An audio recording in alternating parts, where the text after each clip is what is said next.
As certified life coaches with 45 years combined experience in human resources, Jen Trum and Katherine have both experienced the highest of highs and the lowest of lows, both personally and professionally. What they both know to be true is this: our mental, physical, and emotional health are the essential building blocks in order to thrive and shine in the field of HR. In a first of its kind podcast, we'll be getting real and we'll discuss and share what has contributed to both our success and struggles, with the goal of inspiring women around the globe to stand tall and take the necessary action to both thrive and shine in HR. Here are your hosts, Jen and Katherine.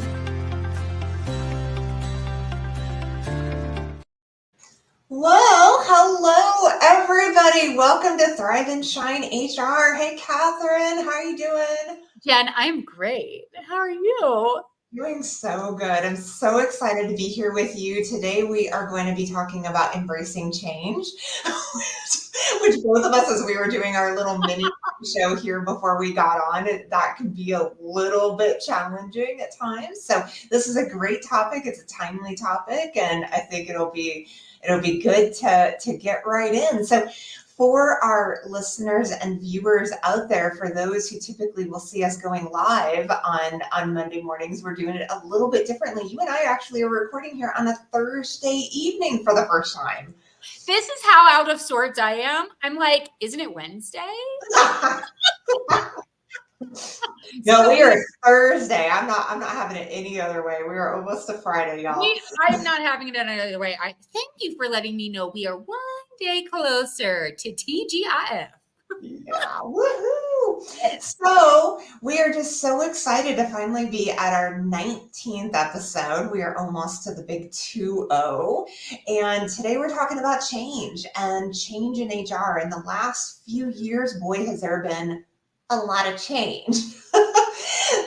So I think it's definitely going to be a timely topic, and with so many different things that are continuing to come out constantly that are causing us to sit up and pay attention and have to continuously need to rework, redo, all of that. This couldn't come at a better time.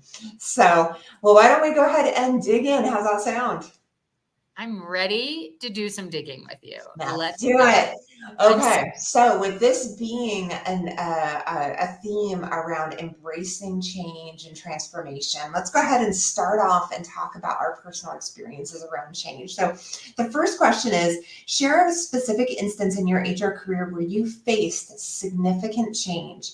How did you initially react, and what ultimately helped you to navigate that change? Jen, my mind goes to so many different places, from the times where I've started new positions, where I've been the first ever HR director. My mind, I'll be honest, goes to some darker times where employees have passed away. Just the sort of darker side of HR that I think many of us did not know coexisted within the realm of HR. Mm-hmm.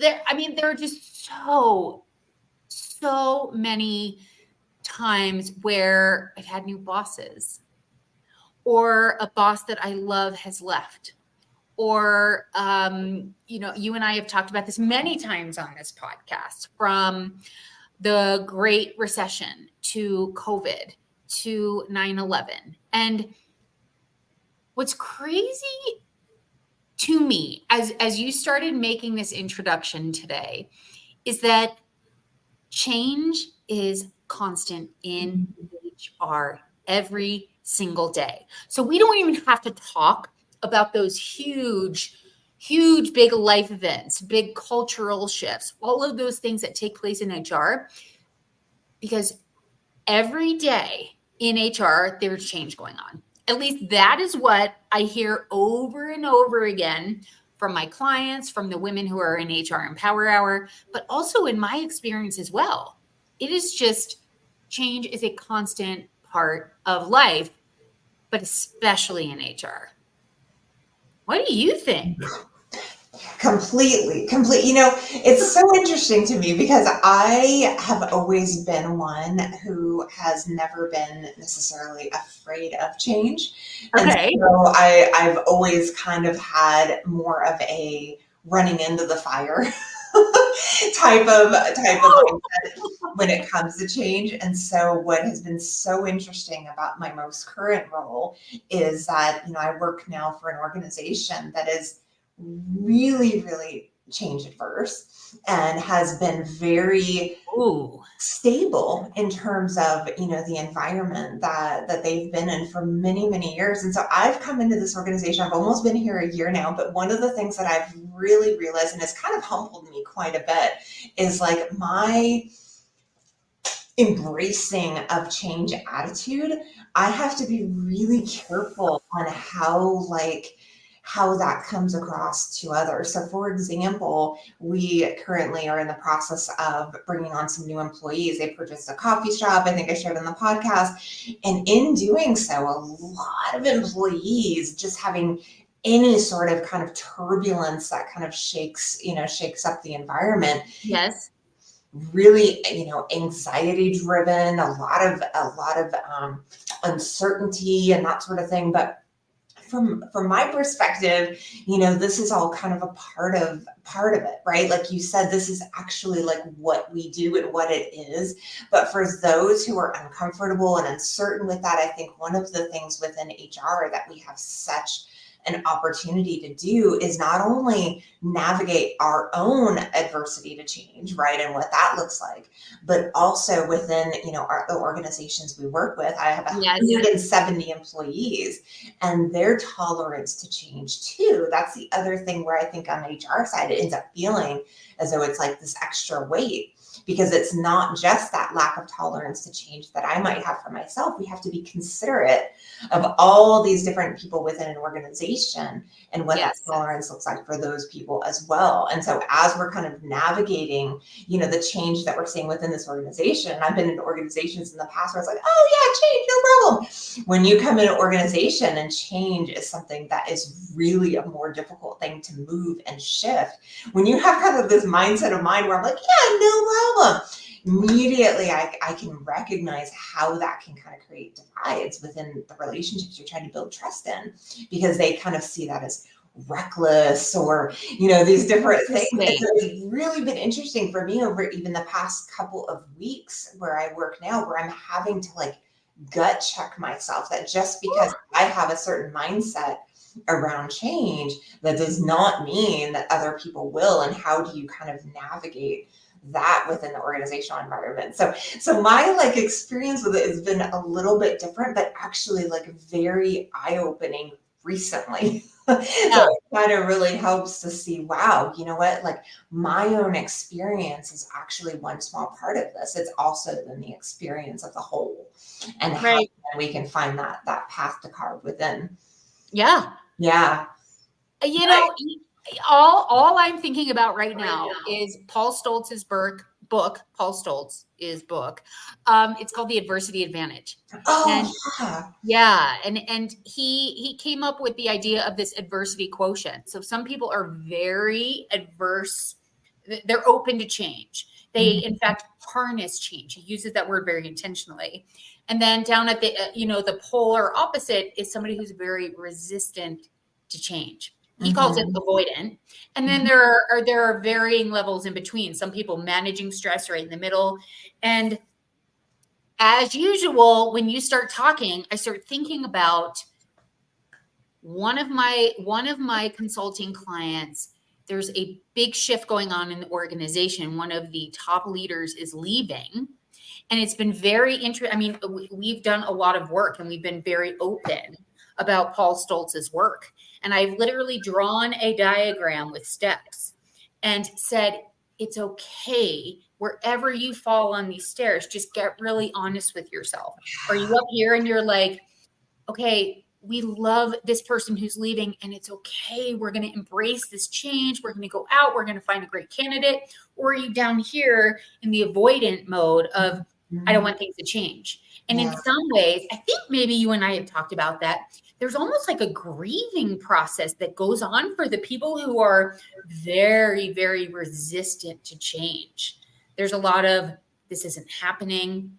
There's a lot of struggling with emotional intelligence around that change, a lot of fight or flight. So it's fascinating to me. And there's no right or wrong. It's just, from in my mind, it's like I have to meet people where they are, show up for them where they are, and Yeah.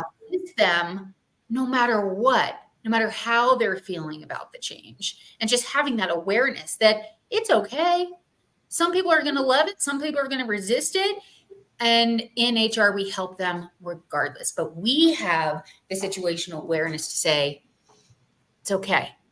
Whatever you're feeling, it's okay. What can we do to help you through this right now? Yeah. That is such a great point around the grieving process when change is inevitable, and then that immediate, because I've noticed that too, right? It's not necessarily like a pushback, like, no, we're not going to do it, or, we're saying this is no. It's really more like this adjustment period that sometimes people go through where they Yes. kind of process it in that own way. And sometimes it's a little persnickety, but it always kind of finds its way. And I think, the way that you described it in terms of that process makes so much sense to me. So interesting, isn't it? Yeah. It's all related. It's so interesting. I mean, just the study of humans. I think we all in human resources need a degree in either sociology or psychology, or maybe even both. Just really understanding human behavior. It's crazy. It's great. And it's so helpful when we do. So Yeah. helpful.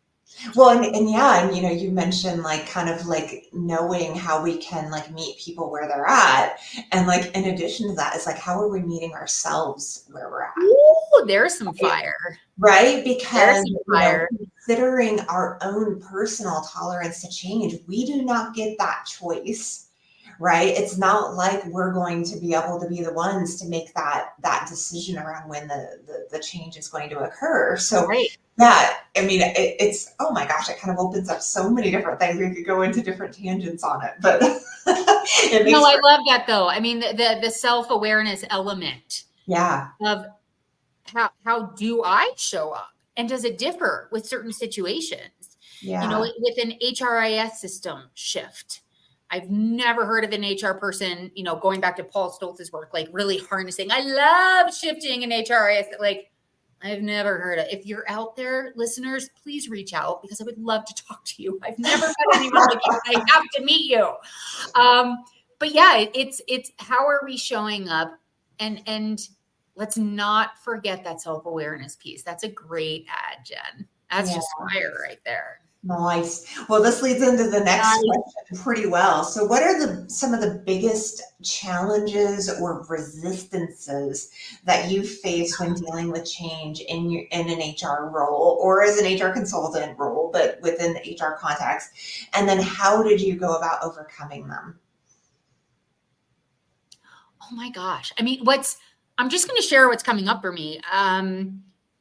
When this was in the private sector, probably a decade ago for me, when I felt as though the leadership had my back, and come to find out quite sort of publicly, like in front of the entire board of directors, one of the shareholders, one of the board members was not pleased with HR. And I was really caught off guard. And in that moment, I became extremely emotional. Mm. And I was very embarrassed by my emotion. And it was almost at that time, and remember, this is pre-coaching days. This is before I really understood the power of the brain and the power of managing my mind. I full on victim mentality. It was this woe is me reaction. And this took place, like I said, very publicly in front of the entire board. And I just started bawling. Mm. And the older me, the wiser me, the now me that has gone through coaching, I think I would have handled that very, very differently. I mean, I just have this whole new set of tools in terms of becoming curious, not taking things so personally. It felt so personal that this one shareholder just wanted to do an audit of HR. He's like, I don't know what you guys do. Can we please audit it? In my mind, I made that he doesn't like HR. I'm doing something wrong. I'm bad at my job. He doesn't understand it. He's trying to fire me. I mean, my brain started going in this really negative direction. And I just see things so differently now. It wasn't personal. He just wanted more information. And I made it mean something so disempowering. And boy, did I didn't circle the drain. I did a head dive down the drain. Face first. Face first, into the muck. I almost just said a hairy drain, but I guess I just said it. Like, it was ugly on so many levels. Well, where, in terms of like what you feel like you've learned from that, like what would you say would be the biggest takeaway? You said I would never do that again. Like what would be the biggest thing you would tell that My version of biggest life lesson is you must, Kathy, I'm saying it to myself, Kathy, you have to be more curious. Do not make assumptions. Ask questions. Do some fact finding. Find out. My advice to that former version of myself would have been find out the facts. You don't know the facts. You haven't even bothered to ask him, well, why is this audit so important to you? You burst out into tears, which I am a very emotional person. So it's a little bit of emotional regulation. And I do that through what I call TQ, what I do, thought intelligence. I do the thought work. And I get really curious about my own thoughts. And instead of saying, well, those are true, he does want you gone, he doesn't appreciate HR, it's, well, that's an interesting thought you're having. Ask him why he's asking for this audit. But just also be cognizant that the thoughts you're having are a choice and you don't have to choose them. Just because they come into your mind, you can choose another thought, such as, wow, maybe he thinks HR is underutilized and we need to actually add positions to the HR team. I mean, I have no idea. I made assumptions and they were very negative assumptions. And it did lead. I mean, that was in my mind back then. It was a straw that broke the camel's back and I ended up leaving. Interesting, right? Yeah, but it's so, that's so logical and reasonable, I think, for so many of us out there. When you get questioned, let's say it's a board, let's say it's, executive leadership, whatever it is. I've been there too. I have a similar example. I'm not going to share the exact. I'm not surprised, my little twin. But it's like, that's the reality of it, right? Is like, when that ends up kind of being directed at us, how can we like recognize it as not personal and be able to compartmentalize it? That is really, really difficult to do. And actually my example is like similar to that based on, I cannot wait. Based on an individual who was really, really struggling with change and my coaching with them in a similar way. And so I had an individual I worked with a couple of years ago who had been with the organization for many, many years, was very much like dialed in their ways, right? And, she was within a few years of retirement, and here comes a new manager for the department. She was like in a finance accounting type role, got it all dialed in, and here comes the new leader and just ready to wipe out and make all of these changes.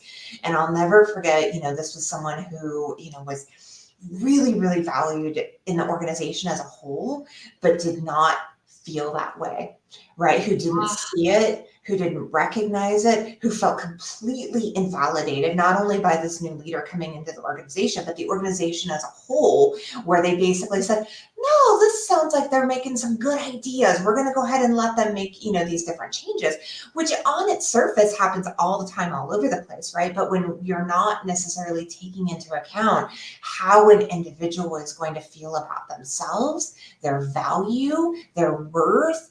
And so this particular instance was one of those that like really caught me off guard, but it also changed in the way that I like really pay attention when someone is shaken up by change, because sometimes there are like these deeper, like in your situation, that outburst, that is exactly like you said, there's a deep sense of maybe not being good enough. There's a deep, and so that has been like, nailed it. Yes. yeah, and that's like been one of the greatest lessons I've learned over just the last couple of years since I've kind of done all the thought work that I've done, is like, oh, wait a second, slow down for a moment and really take a moment with that, because those are kind of one of those, they can be really difficult to like slow that down and really hear what someone's having to say. But if there is ever a moment to slow our asses down, it is in these types of moments, really to hear what people are saying and understanding, because it's always going to come down, like you said, it's always going to come down to that sense of invalidation, that sense of feeling unworthiness. So how can we like actually take that time in HR with every craziness, everything else going on in our lives? How can we actually like shift the dial a little bit and make sure we're not missing actually the deeper piece of it? And so I think that's been a massive thing for me in terms of how I can show up better for others in ways, because I think in my mind, I'm so, just like everyone else, we're so interested in fixing the problem, solving the issue, making, it go away, rather than actually taking the moment and hearing kind of that individual in terms of what is it that they feel that they need in order to feel seen, still feel validated, like they still matter, even if there are things that we're wanting to move and change and like all of that. And so that it's a big thing, and something that I feel like has helped me in terms of how I can do better, and just pressing that little bit of pause more and more. Okay, any other thoughts on this one before we shift? And actually it kind of goes right in, which is really great, into lessons learned. So Yeah. reflecting on your career, let's go back a couple of years. If we're reflecting on our careers, what would you say are the top 3, top 2, top 1? What are the top lessons that you feel like you've learned when it comes to embracing change in the workplace? I mentioned one, curiosity. Curiosity is a skill that I truly believe is essential when it comes to change. Resiliency is also a skill. Mm-hmm. Another one that we must build, confidence. And I'd be remiss if I didn't just highlight what you just shared, because in my almost 30 years now in HR, that self-doubt in ourselves, that's what it boils down to every single time. That imposter syndrome, that self-doubt. And not only do I recognize that in myself, I mean, that's just one of the biggest lessons. If I am struggling with anything, especially as it relates to change, no matter what the change is, if it is that new system, if it's showing up to an interview, am I asking the right questions? If it's, oh my gosh, I need to terminate this employee, I don't want to get sued, am I going to say the right thing? I mean, you name it, anything in HR. Okay, I'm developing a new learning and development program. Are these the right classes that I need to teach? Oh God, what if I mess up? Do I understand field staff? Because I've been in office staff since the 90s. I mean, truly, I think if we get really honest with ourselves, I just really, really feel the need to highlight what you just shared. it comes down to self-doubt. And I think just recognizing that, just the very simple yet complex act of just recognizing that is huge. And recognizing that in others when they are spinning in self-doubt. Yeah. Today, so HR Empower Hours every Tuesday, and then every Thursday, I coach anyone who's a member of HR Empower Hour. And there were several women on the call today, and two of the women who I did some one-on-one coaching with in front of the entire group, one was struggling with how does she show up as a senior level HR manager, and the other to help two other departments and help come up with some systems for them. Mm-hmm. She was really struggling with her confidence and just making the decision. And she was getting really caught up in people pleasing, which we talk about a lot in this group. Very, very customary of HR professionals to suffer with people pleasing. And then the second woman that I coached, relatively new in a position, has always been sort of an HR generalist, and now she's very focused on certain parts of HR. And she really started, she's struggling with that change, not knowing where she fits in, and quite literally said, I'm really struggling with my imposter syndrome. Mm-hmm. So it's just crazy to me, and how timely of you to just really highlight that self-doubt piece, because not only does it obviously come up for you, it was so evident on my group coaching call today. And it just reinforced my knowing that since I've been in HR since the 90s, I know you can say the same thing. It always comes down to self-doubt. And if we want to actually thrive through change, we have to just look at that and recognize it for what it is and develop the antidote skills of confidence, of curiosity, and of resiliency. That was great. I love that. Yeah, that is. You're the one who said it before. I'm just dovetailing off what you just said. I was like, oh yeah, that's it right there. What about you? I love how we piggyback off each other. It's just it makes it so easy, right? It was like, thank you for that. I'm going to take that from here. So I had three new ones. I had three different ones. So I can't wait. Oh my God, I can't wait. Number one for me is humility. I think one of the biggest skills that I've learned throughout my career is how to freaking be more humble and how to gut check my ego. And I literally am doing that at least 10 times a day. Like literally anytime I'm kind of going into a meeting, anytime I'm going to a conversation, I'm like checking in with myself. Like, where's my ego? Where's my, what am I holding on to that I'm attached in some way? So that's a massive one. And then adaptability and openness to change. And I think that's very similar to the ones that you said, is like, obviously, change is inevitable, right? And so what can we do? What skills can we build within ourselves to really ground in that change is never personal and that we can thrive through change? And I think many, many, many of us not only have kind of learned a lot of this through, the programming of our lifetimes, right?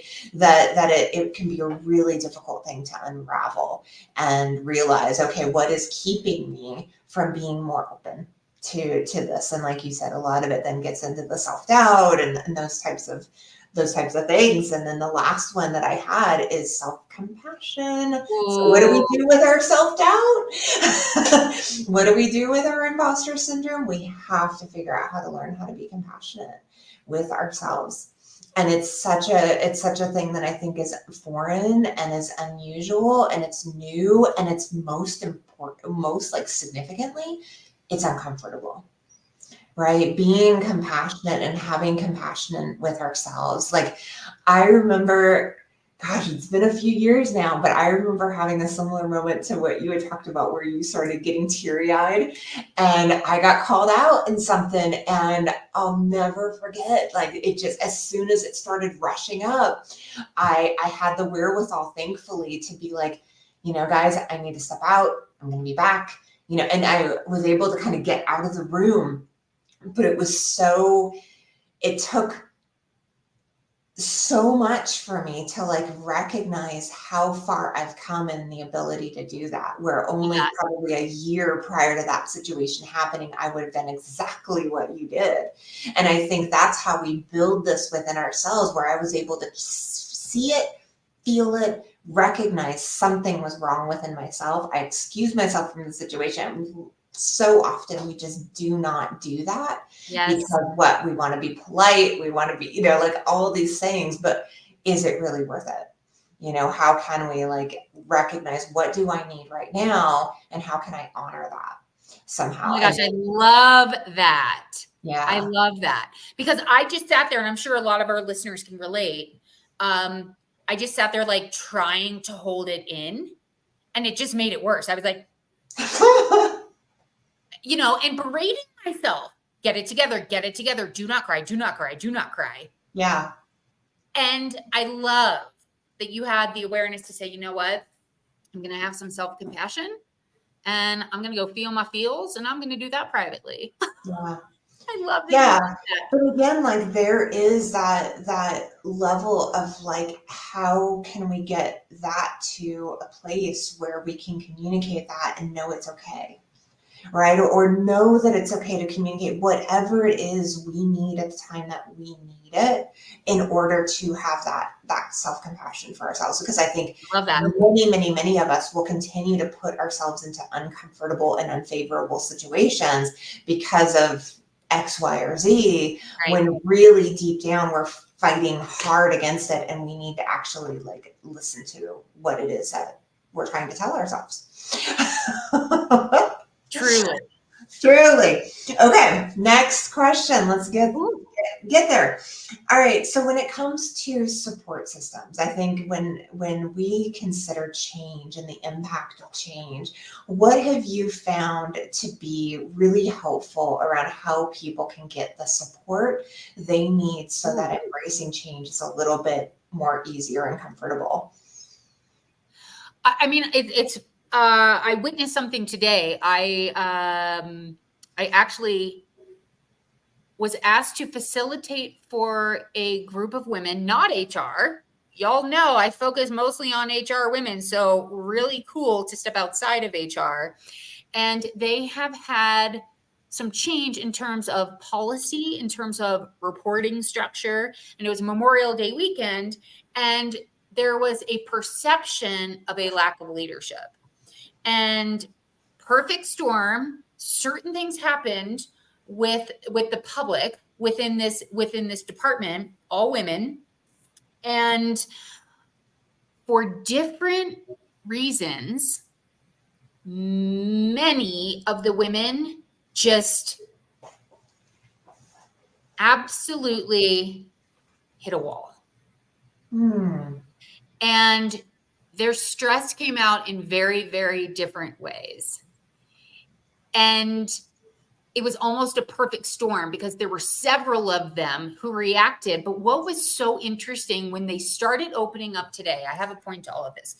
I facilitated the conversation and just asked, first, what's your why? What do you love about what you get to do? And then eventually, everybody started opening up, and this is about 45 minutes into the conversation. And one woman got very vulnerable and just shared, she's like, I wasn't at my best. And here's what happened for me. It's almost like, here's what my trigger was. Here's where I hit the wall.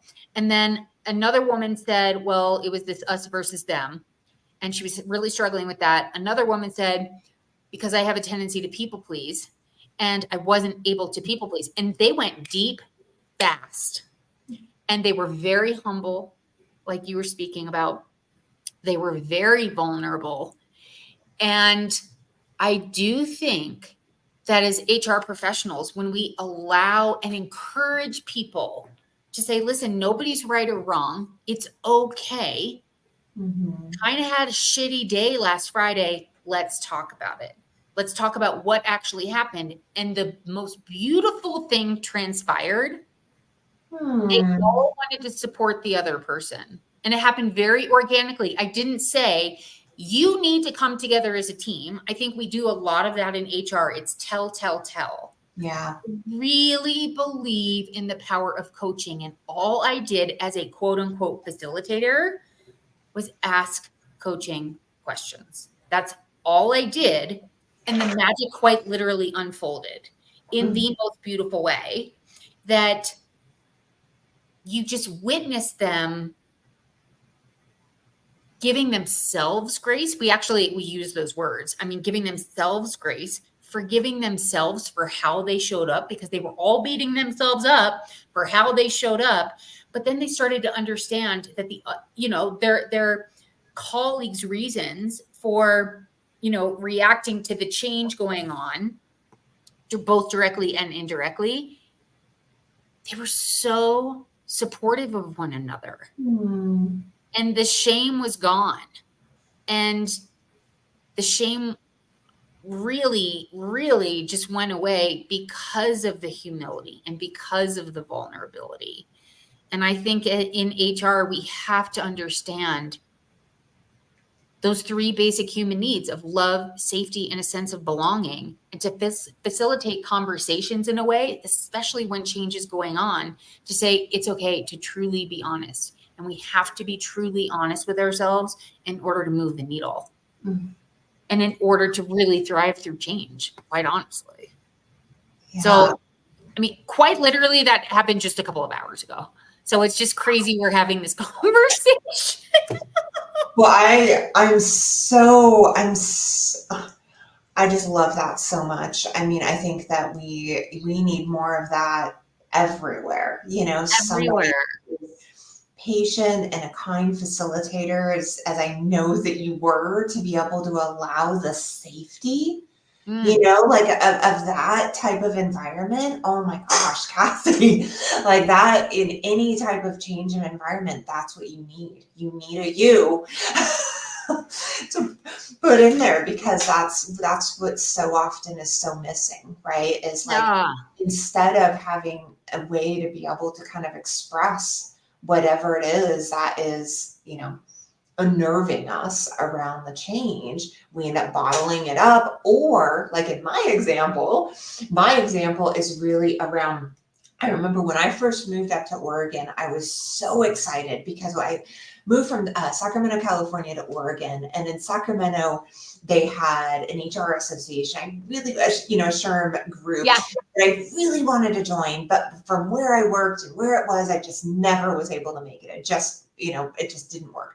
So when I moved up to Oregon, one of the most exciting things was they had a local SHRM group, and they got together monthly, and it was close to my work. And I literally skipped, to be able to go to that place. And I'll never forget the first time I ever went, and we had like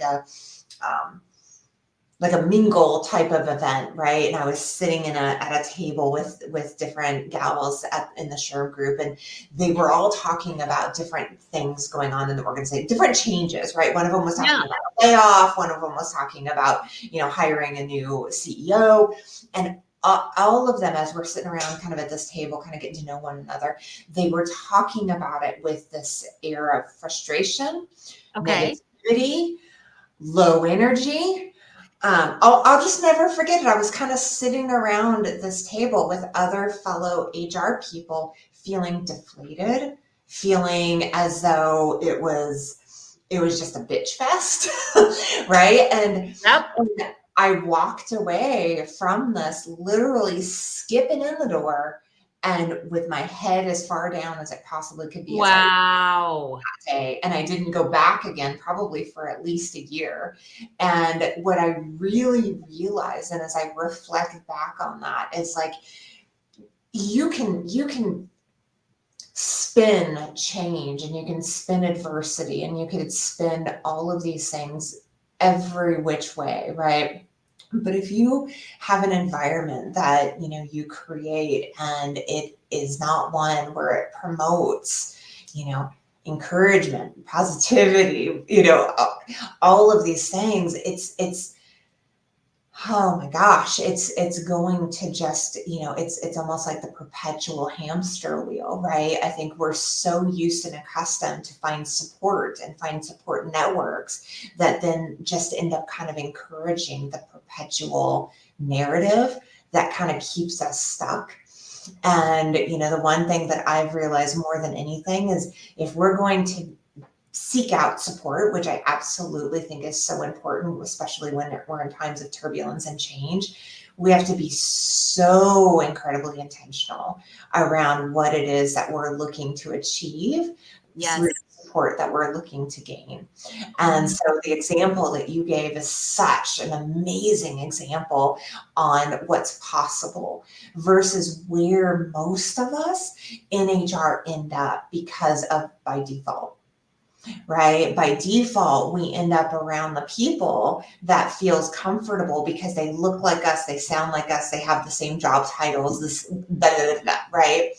But that's not the intentionality that I think that we really need to have when it comes to support networks. And by doing so, by saying, hey, you know what is it we really need when it comes to change and embracing change? We need the type of support that's not only going to kind of help encourage us to kind of be more positive, more forward thinking, more encouraging of one another versus the, environments that so many of us find ourselves in. So I think, when I think of kind of that support and what kind of support can we find when we are looking at going through, periods of change, I think encouraging us to just be as intentional as we possibly can with what that looks like for us, for you, for me, for whoever out there, and know that sometimes support is not going to look the same. One size does not fit all. It does not fit all. And that's another Gen Fire moment of this episode. And I do think that that's really important for our listeners to understand. I think a lot of times we are taught, here's how you handle a PIP, here's how you handle a termination, here's how you onboard a manager. And I'm not saying throw that out the window, but 100% of the time, one size does not fit all because every human being is different. And I don't say that to make anybody fear it or think it's more work. It's actually quite the opposite. When we realize everybody's different and you just show up as best as you can, super curious, that alone overrides the procrastination. It overrides the perfectionism that so many of us in HR have because we just get to show up super curious and with that ability to say, well, what do you want? Moving forward, yes, this change is here. Yes, our boss is leaving. Yes, we just lost an employee. I mean, it's everything from super great things to super sad things.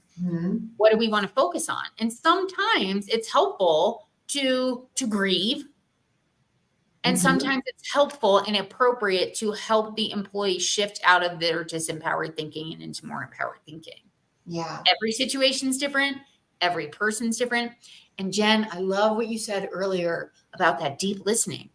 We just have to listen. And when we get caught up in our brain, we're not able to listen. And it's almost like the precursor to curiosity. We just have to listen. Yeah, I was going to say the same thing. I said it, you cannot have curiosity without like. You can. Yeah, it's They not cannot possible. happen at the same time. Right? Meaning you can't be curious while you're thinking of your next question, while you're caught up in your own brain, while you're worried about the other. Like you cannot simultaneously, you also cannot deeply listen if you're choosing the thought of, oh my God, this person's going to sue me. Right? I mean, you just can't do it. You can't do it. You literally can't do it. And showing up as someone who listens, oh my gosh. I mean, that old statement of people just want to be heard. There's Mm-hmm. got to be a deeper way to explain that. And I think it's a critical skill in HR, especially during times of change. Yeah, especially because Especially. that is like literally there's not much that's going to trigger us more. And, like you and I both have been talking about, to know that there's something bigger than that. And I think that prior version of myself, which you can relate to, we were so busy being in our own goddamn heads that we did not take that time to slow down and pay attention. Boom. You're right. And so I think that that shift is like so empowering. It really is, like, to be able to kind of have that as almost a gift of being in Oof. HR, to be able to say, hey, you know what? Actually, it takes a lot of that weight off ourselves when we can then, Yes. be able to pay attention to what's really happening. So it's a tremendous win-win, but it's definitely skills that for many of us, it takes a little time to build. Takes a little time. Takes Yeah. a little time. Yeah. All right, well, let's wrap this up. We've got one last question, and it's always one we love to do, which is around like advice we would give. So, what advice would you give to HR professionals who might be struggling with rapid changes in the HR industry or in their career? And what can they focus on to help become more adaptable? Everything Jen Trauma said in this. And Yes. Katherine Fry. Do that. Do what Jen has said. Truly, I think you've had a lot of gold. I especially love the part about compassion. I especially love the part about humility, obviously listening. You've had so many nuggets. I would say I'm just kind of flashing back on all the conversation. It's been a long day. It's been a beautiful day. All the various conversations I have had. I mean, there's just so much change going on. Like we said earlier, it's constant, and then it's inevitable. And I think really doing, and we've probably said this before on the podcast, but just taking the time to say, how am I showing up? And how do I want to be showing up? And if there is a differential, if you have this awareness of, oh my gosh, wow, I actually do make up a lot of stories. I have these narratives that are not fact based. If you're anything like me, all those narratives I made up about, the shareholder. I think one thing is to just get really honest with ourselves and say, do I have a tendency to come up with narratives or stories that are not fact-based?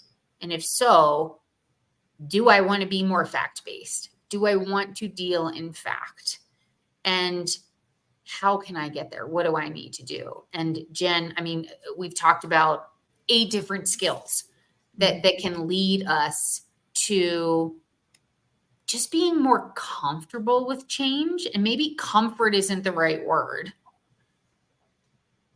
Being okay with it. I'm not sure if I'm going to get the right word, but just maybe accepting change, knowing that it's going to be ever present. And how can we show up as that highest level HR person in a new, improved, empowered way to be there for ourselves and be there for other people in the organization? I love that. Didn't you? Yeah. I do. You're like, how did I pull that out? From the hip today, shooting from the hip today.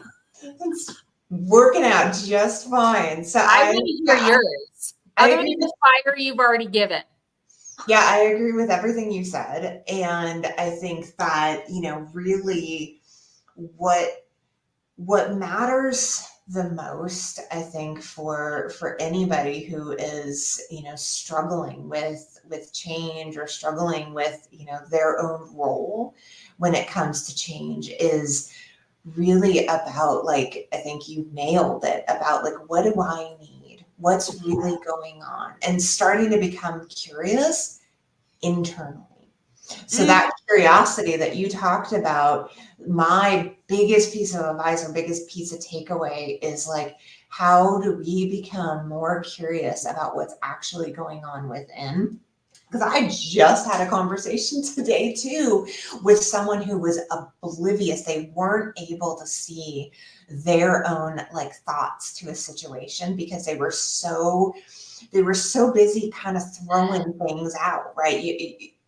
We've all kind of seen it so many times, right? Somebody who's not really kind of wanting to actually see the forest for the trees because they're so busy kind of deflecting, right? And when we were able to kind of slow it down and really look at the reality of it, the reality was that they weren't actually like you had said, they weren't really paying attention to the facts. And instead, they were starting to project the possibilities and catastrophize. Oh, yes. Right. Oh, yeah. And so as soon as we were able to kind of bring it in and recognize that, no, it's okay. Everything right now is absolutely okay. You haven't done anything wrong.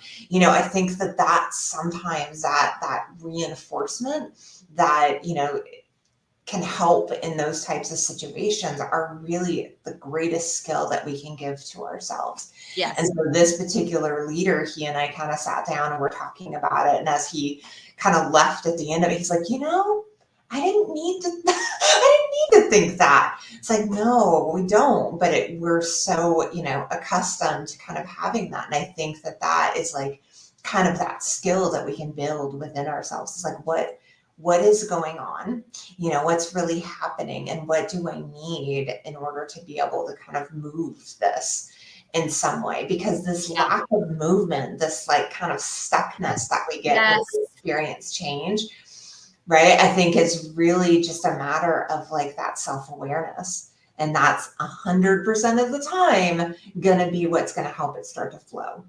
Right? Understanding ourselves in such a way it's not personal, it's not meant to like, all these things that we do, like you said, the narratives that we build. And as soon as we start to break that down, boy, the peace of mind that can bring.